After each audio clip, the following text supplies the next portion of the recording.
Delphine, comment ça va? Ça va très très bien, Ça va merci. bien. Déjà, bien sûr, on est obligé de revenir sur l'élection. Comment tu l'as vécu, toi, de l'intérieur? Est-ce qu'il y avait une appréhension particulière? Donc on parle de quelle élection? Celle qui vient de, bien sûr, de se La 8 dérouler, oui. décembre. Oui.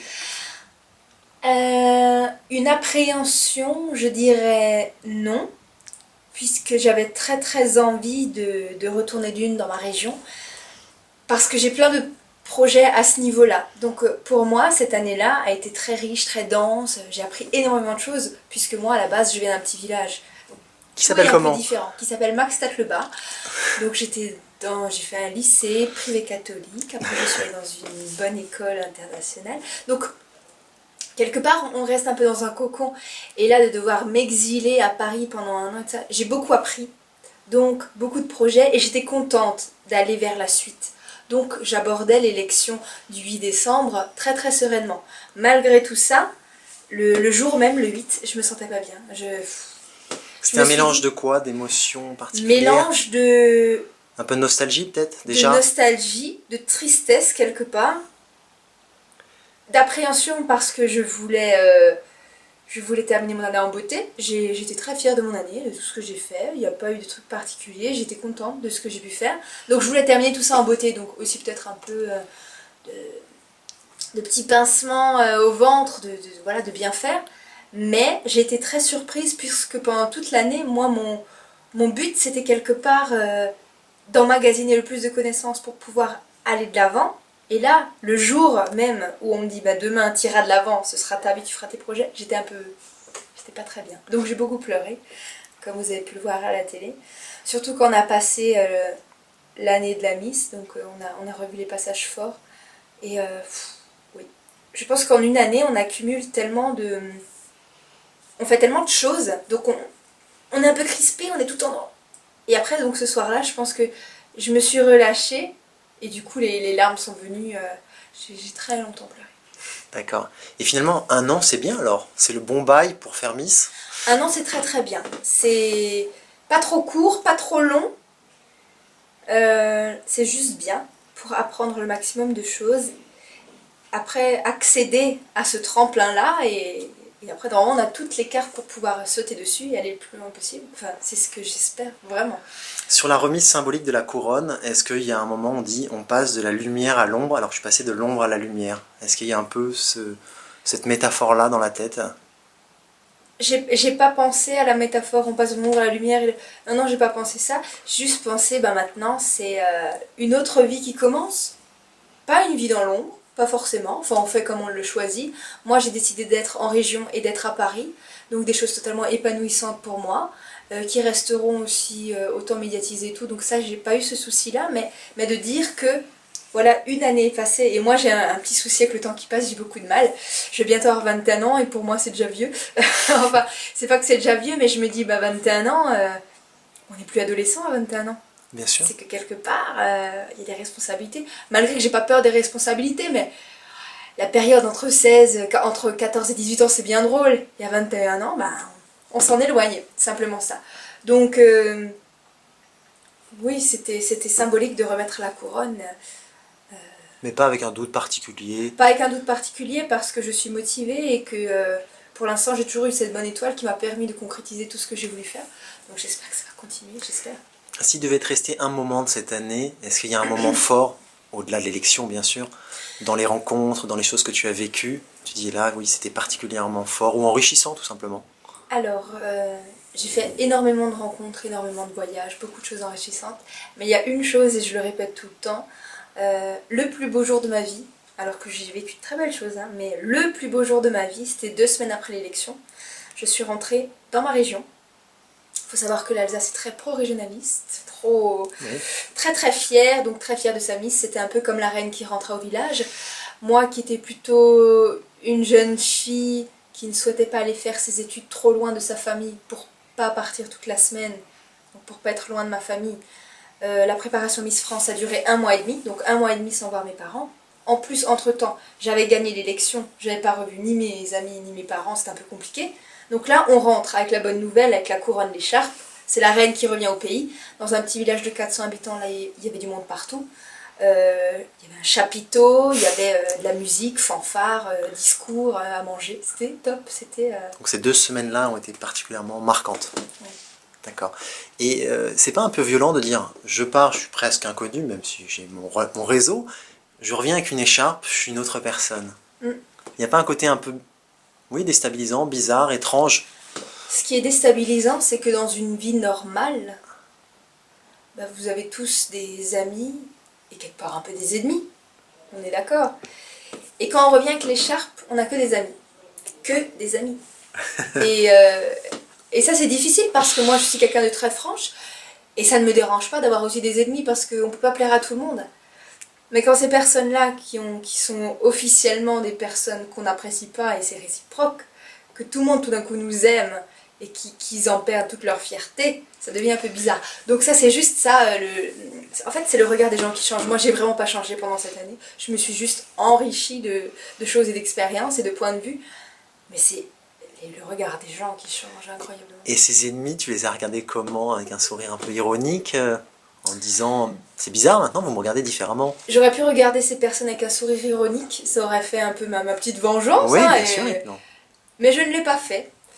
Je ne l'ai pas fait parce que c'est pas dans mon éducation de faire ça. Maintenant, intérieurement, je me suis juste dit, dommage quoi. Mm. Quelle fierté ont-ils, au moins moi je peux me regarder tous les soirs et tous les matins dans une glace. Donc c'est vraiment ça, je trouve ça dommage de perdre tout ce qu'on avait à l'esprit juste parce que la personne en face de nous a une écharpe et donc on la voit différemment. C'est dommage. C'est dommage, C'est trop simple. Est-ce qu'on peut revenir quand même sur l'année de Miss, qui est quand même une année à 100 à l'heure? Il y a du boulot, il faut se lever tôt. Bien sûr, il y a le conte de fées au début, mais finalement après c'est un vrai travail de représentation, de contraintes, de discipline. Ce qui est drôle, c'est qu'au début, les gens pensaient me disaient, mais c'est sûr quand tu vas à l'école, t'es plus fatigué que quand tu fais Miss, tu souris tout le temps, t'es bien jolie, c'est simple de faire Miss. Et quand ils me regardent faire pendant une journée, ils me font ah ouais, c'est un véritable boulot. Et effectivement, c'est un métier. C'est un métier puisqu'on n'est jamais fatigué, on sourit tout le temps, même à certaines personnes. Vous voyez, on est totalement, on doit toujours apporter de la joie à tout le monde et on se lève tôt, on se couche tard. Mais c'est super. Et une fois qu'on a fait cet apprentissage, cette école-là, je pense que tout est simple.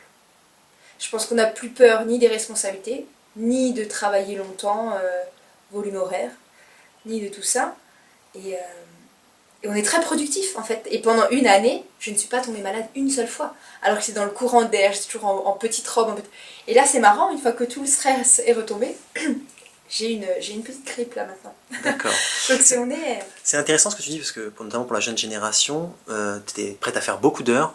Donc c'est bien à 21 ans de se dire, j'ai bossé, je sais ce que c'est, j'ai du mérite derrière, mais alors que plutôt on est dans des formats maintenant, les 35 heures, je suis étudiant, bon bien sûr je vais faire un boulot qui doit me plaire, mais je veux pas trop en faire. C'est loin des 35 heures les Miss France.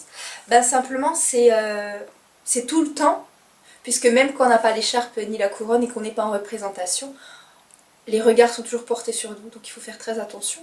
Et je dirais même plus, c'est ta vie, puisque même aujourd'hui, les gens continuent à me regarder, la façon dont je m'habille, qu'est-ce que je fais, la façon dont je me comporte. Si un jour je suis fatiguée, il y aura des mauvaises langues. Il faut faire très très très attention, et ça je pense que c'est à vie. De la même manière, maintenant peut-être dans 10-20 ans, en vieillissant, les gens auront un regard critique en disant « Elle vieillit, comment elle vieillit, c'était une Miss, elle était très belle avant, et comment elle est maintenant ?» Et en fait, c'est une responsabilité à vie. À vie. Mais très belle responsabilité quand même, parce que quelque part ça nous entretient. On est toujours, il faut toujours sourire, il faut faire attention. Même en vieillissant, il faudra faire attention. Et ça m'a fait très plaisir pour l'anecdote. J'ai rencontré des anciennes Miss le soir du gala Miss France. Je crois que la plus ancienne était une des Miss années 70 ou 80, je ne sais plus. Et je les ai vues, j'ai dit, elles sont belles, filles, mais vous êtes toutes encore magnifiques, tellement belles. Est-ce que c'est le fait d'être passée par Miss France? Est-ce que c'est la garantie? Moi je suis contente si j'ai cette garantie-là. Bien sûr. Donc quelque part, c'est une discipline, mais pour bien vieillir, pour bien évoluer. Est-ce que tu pensais que l'aventure de Miss France était autant un accélérateur de carrière? Ou en tout cas de contact, de rencontre? Est-ce que tu l'avais imaginé? Je n'avais absolument pas imaginé ce que Miss France pouvait m'apporter, pour la simple raison que je regardais pas chaque année. J'étais pas... voilà, c'était absolument pas quelque chose dont j'aurais rêvé être, parce que j'étais plutôt une fille qui était avec beaucoup de garçons tout le temps, j'étais pas du tout dans ces choses-là. Et puis j'ai décidé de me présenter, voilà, je m'ennuyais, j'étais en grandes vacances, qu'est-ce que je fais? Je commence du théâtre, je commence... eh ben tiens, Miss. On m'a toujours dit, ah bah t'es bien mignonne, essaye. J'ai essayé et c'est monté comme ça. Donc, je n'ai jamais imaginé ce que ça aurait pu être et ce que ça aurait pu m'apporter, puisque je savais pas qu'un jour j'allais devenir Miss France. Mais super, les contacts, les rencontres, l'ouverture d'esprit. Par exemple, quelqu'un qui n'est jamais allé en Chine se demande, mais où est-ce que c'est la Chine, comment c'est la Chine. Par exemple, rien que ça, j'ai découvert la Chine. C'est génial de se dire, mais là c'est un exemple, mais j'ai aussi découvert la télévision, j'ai découvert d'autres pays, j'ai découvert d'autres gens, d'autres cultures. Quand on a 20 ans, généralement, on n'est qu'avec des gens du même âge, qui font à peu près les mêmes études, on a des sujets un peu de jeunes, on a Bien que sûr. ça. Et là, on peut être avec des enfants, avec des personnes âgées, avec des cadres supérieurs, avec des... Une belle année. Vraiment, génial. Très très belle année, Riche, très dense. riche. Et j'espère vraiment pouvoir mettre toutes ces capacités, toutes ces connaissances au profit de ma future carrière. Mais quand on est motivé, on y arrive normalement. D'accord. Donc là, tu as monté une SARL avec une spécificité, c'est de l'image, c'est des Voilà, contrats c'est liés à de ton l'image. image. C'est de l'image, des contrats. Dans un premier temps, le plus immédiat, c'est de continuer les événements Miss France, parce que ce qui est bien, c'est que les gens ont cette envie que les anciennes Miss continuent, puisqu'ils ont envie de voir encore ces filles-là. Après, ça peut être des contrats publicitaires, ça peut être toujours des contrats sur l'image. Donc on continue d'être sollicité, même si on a perdu sa couronne. Il y a malgré tout un engouement qui fait que on peut continuer à avancer. Exactement, on continue tout ça, même si on a donné la couronne à quelqu'un d'autre, puisque sa couronne, on la garde, n'est-ce pas? D'accord. L'écharpe, on la garde, et je la ressors encore très souvent. D'accord. Voilà, donc vraiment, et j'aimerais insister sur ça pour que ça rentre Oui. dans l'inconscient de chacun, c'est que après l'année Miss France, les filles sont pas perdues, les filles ne reprennent pas forcément une vie banale, on ne saute pas nouveau dans le train-train. Les filles continuent, ont d'autres projets, sont peut-être un peu moins à la télévision, mais font plein d'autres choses. Moi, j'ai décidé d'axer un peu sur les régions. Je vais axer sur les régions jusqu'à... Voilà, jusqu'à épuisement. Jusqu'à ce que je n'aurai plus envie de le faire. D'accord. Peut-être qu'après, j'irai plutôt sur le domaine plus national, mais ça ne s'arrête pas là, vraiment. C'est plutôt un tremplin pour aller encore plus haut et pour faire des choses plus épanouissantes. Peut-être une petite short comme un petit truc qui va être peut-être publié à plus grande échelle par la suite, on verra. Tout ça un peu sur le régionalisme. D'accord. Tu chantes sinon? Par contre, je ne chante pas. D'accord. Je ne chante pas, je laisse ce domaine à quelqu'un d'autre, mais moi, c'est pas mon truc. Si on revient sur les animaux, on t'a encensé, on t'a critiqué sur cette cause. C'est normal. Quel regard tu as? Parce que il y avait un côté, bon, pourquoi elle a choisi cette cause? C'est pas très crédible, ça fait un peu lisse. Est-ce que toi, ça t'a touché, ce genre de critique? Alors, est-ce que déjà elles sont remontées à toi? Oui, bien sûr. J'ai vu pendant mon année, je me suis vraiment investie pour la cause animale. J'ai vu les personnes qui étaient avec moi, j'ai vu les personnes qui m'ont critiqué. Après, critiquer, c'est facile. Justement, je pense qu'ils ne me trouvaient pas lisse, et c'est bien pour ça que soit j'ai plu, soit j'ai carrément pas plu. Je pense aussi que chaque personne a un combat, à lui après d'en parler ou pas. Moi, mon combat, c'est les animaux, j'aurais très bien pu le taire, j'ai eu envie de l'exprimer. Maintenant, on ne peut pas tous être sur des créneaux... Oui, sur le cancer. On ne peut pas tous être sur le cancer, on ne peut pas tous être sur les enfants. On peut pas Heureusement, chaque personne est sur un créneau différent, et heureusement, c'est comme ça qu'on fait avancer les choses. Moi, mon cœur est pour les animaux, c'est comme ça, je ne peux pas l'expliquer. J'ai pas envie de me justifier dessus. Mais c'est une vraie démarche sincère. C'est une vraie démarche sincère. Quel type de Miss tu as été, si il y avait un souvenir, ou tu voudrais que les gens t'associent à quoi? Quand je parle aux gens, donc les personnes disent donc la Miss 2012, elle est rousse, elle est alsacienne et elle aime les animaux. Elle est végétarienne encore. Ça, ils l'ont vu par la suite quand j'ai fait un dîner presque parfait. Ils ont bien compris que j'étais végétarienne. D'ailleurs, ils ont adoré cette émission. J'étais très contente d'avoir participé. Et après, je pense qu'ils rajouteront, donc sans prétention ou quoi que ce soit, mais que j'ai vraiment été proche des gens et sincère. Et donc c'est pour ça que je n'ai pas compté ni mes dédicaces, ni mes... Voilà, et que la société Miss France a dû réimprimer à de nombreuses reprises des cartons dédicaces, parce que j'en ai fait énormément. Et voilà, donc même quand j'étais fatiguée, je me donnais à fond, parce que j'avais vraiment ce retour, et il y avait vraiment c'était de l'amour qui circulait, c'était vraiment génial. Donc oui, la sincérité. Et après c'est pour ça, vu que j'ai été sincère, et c'est pour ça que ça me fait mal quand on me critique, parce que je joue pas de jeu, je mets pas de carapace en fait. Et c'est pour ça que tout le monde peut venir me parler. J'étais dans le train tout à l'heure, moi, j'ai passé le trajet avec 4 jeunes filles qui sont venues s'asseoir à côté de moi, on est resté 2 heures dans le train ensemble, on a parlé. Génial. Et voilà, donc c'est pour ça que je pense que c'est facile de critiquer. Mais il n'y a pas eu tellement de choses que ça. Oui, non. De négatif. C'est vrai. J'ai vraiment adoré mon année, j'espère que ça continuera. J'espère que tous ces journalistes comprendront mes démarches et qu'ils continueront à faire leur beau métier pour qu'on puisse continuer nous aussi à faire passer nos messages. Bien sûr. Pourquoi chaque année il y a des polémiques autour de Miss France, d'après toi? Est-ce que pendant mon année il y a eu des polémiques? Non, pas sur ton règne, mais au moment des élections à chaque fois, parce qu'on ressort des photos, parce que machin. Ah, par rapport à des photos? Oui, par rapport à... parce que les filles font des photos. Ouais. Parce que les filles font des photos, donc forcément il y a des polémiques. Ouais. Mon année il n'y a pas eu de polémique. Ouais, c'est vrai que toi c'est un règne serein, parfait. Il y en avait avant, il y en a eu après, bah voilà.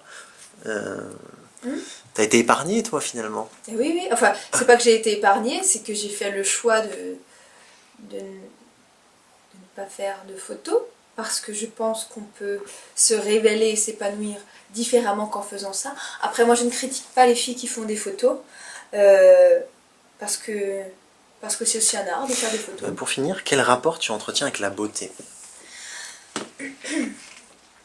Le rapport avec la beauté, donc moi j'axe tout sur mes cheveux, qui sont pour une fois, comme vous le voyez, attachés. Alors, dans Wikipédia, j'ai vu qu'ils mettent fausse rousse. C'est vexant. C'est très vexant. Dans Wikipédia, j'ai regardé ça tout à l'heure. Bah oui. On va rectifier, non? Oui, on peut. Ah non, mais je suis pas rousse, hein, moi. Non, bien sûr, mais c'est marrant qu'ils aient noté ce détail avec une astérix, je trouvais que c'était pas si important que ça. Parce que ça pouvait correspondre à une polémique de mon année. Ah, d'accord.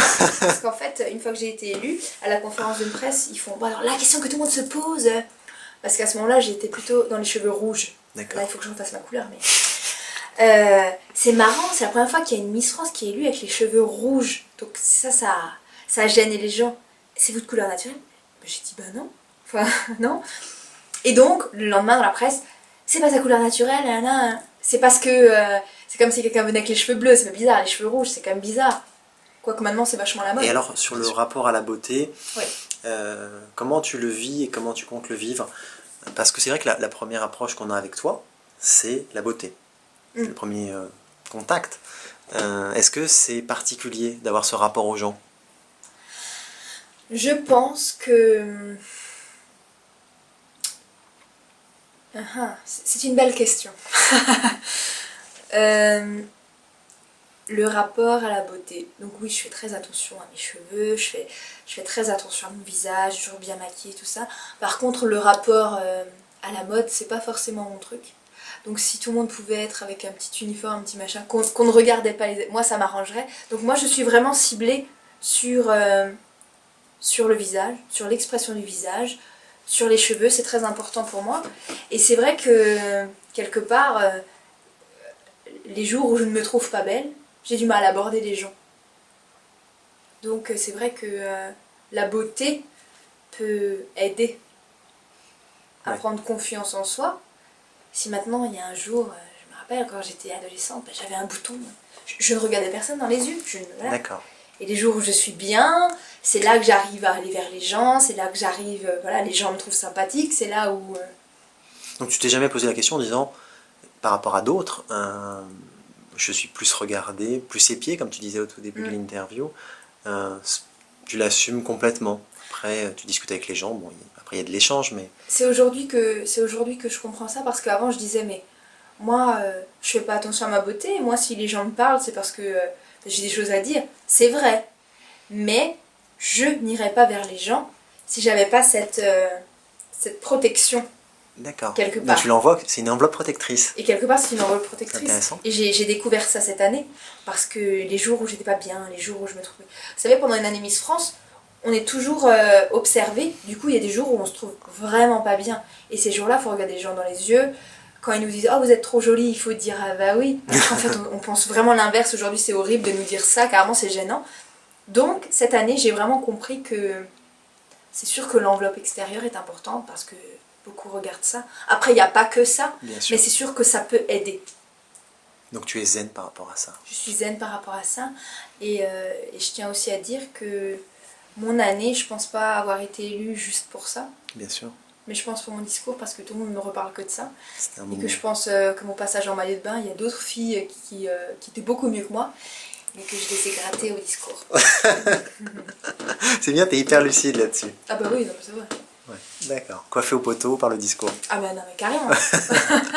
Mais tant pis pour elle, hein, il fallait... voilà. Qu'est-ce qu'on peut te souhaiter pour la suite?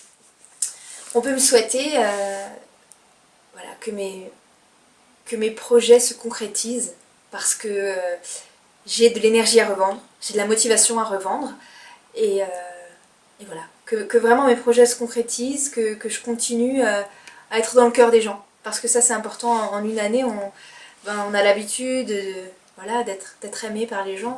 Ça ferait bizarre si dans quelques années ça s'arrêtait.